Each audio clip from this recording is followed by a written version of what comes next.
ॲक्टिंगमधून directly तू बिझनेसमध्ये कशी jump घेतली आणि ते पण एवढ्या लहान वयात? तर मला त्या 100मध्येच जाऊन 101वा नंबर नव्हता लावायचा माझा.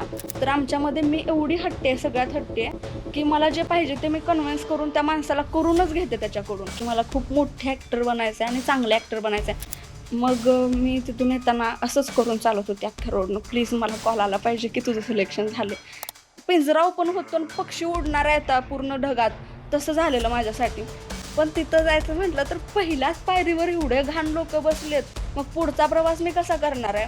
पप्पा बोलले नाही, मम्मी बोलली नाही, समाज काय म्हणेल, मग रिलेटिव्स काय म्हणतील, हे काय ते काय, ह्या फील्डमध्ये गेल्या मुली बिघडतात. म्हणजे आधी चांगली होती पण ह्या फील्डमध्ये आल्यापासून मी बिघडली. पण त्याच्या आधी आणि नंतर मला असे एक्सपिरियन्स आले की बऱ्यापैकी ह्या गोष्टीवर मुली बोलत नाहीत, पण मी बोलेन.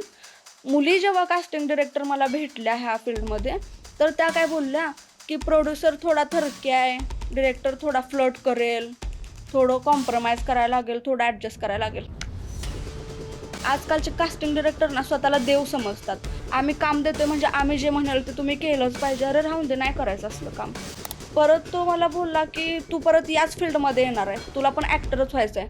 आणि ही इंडस्ट्री जेवढी मोठी वाटते तेवढी मोठी नाही, खूप छोटी आहे. कधी ना कधी तुझा माझा सामना होईलच, मग दाखवतो तुला कोण कामं देते.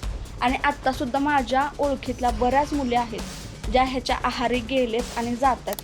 तुमची स्वप्न आहेत म्हणून स्वतःला नका तुम्ही गिरवी ठेवू. जेव्हा तुला फेम मिळाला, फेम हा 2 टाईपचा असतो, पॉझिटिव्ह पण असतो आणि निगेटिव्ह पण. मग असे काही किस्से आहेत का? कोणतर असेल जो कॉलेजमध्ये ज्याने प्रपोज वगैरे केलं आणि मी त्याला रिजेक्ट केलं, त्या खुन्नसमध्ये वगैरे असेल. माझ्या घराचे फोटो वगैरे तो मुलगा पाठवत होता की घरी येऊन गँग करेन. माझे पप्पा मला इथंपर्यंत बोलले की हे बंद कर, शॉप बंद कर, आपण गावाकडे जाऊन राहूयात. माझ्यासोबत फोटो काढण्यासाठी त्यानं एवढी धडपड केली आणि एवढं घाण काम केलं. आता 4 महिने झाले अजून तो जेलमध्ये. आज माझे पप्पा म्हणतात जेवढं मी केलं नाही तेवढं माझ्या पोरीनं केले एवढ्या कमी वयात. माझ्या पप्पाला मुलगा नाही आहे ना, त्यामुळे लोकांनी खूप बोलून दाखवलं ना. मला त्यांना दाखवायचं आहे, बोलून नाही, माझ्या कामातून, की मुलगा नाही आहे पण माझ्या पप्पाला 4 वाघिणी आहेत.